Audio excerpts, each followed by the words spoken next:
Hey, this is a quick review of the DEWALT DCH172. This one has a hammer and drill mode and then a drill mode. It does not have a hammer only mode, which means you won't be able to chip concrete with it. You'll need special SDS bits. I found Milwaukee has a pretty good selection compared to DEWALT.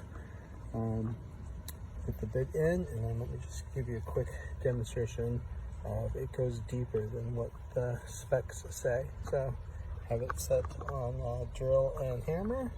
Okay, push straight down, and then let's go ahead and drill. As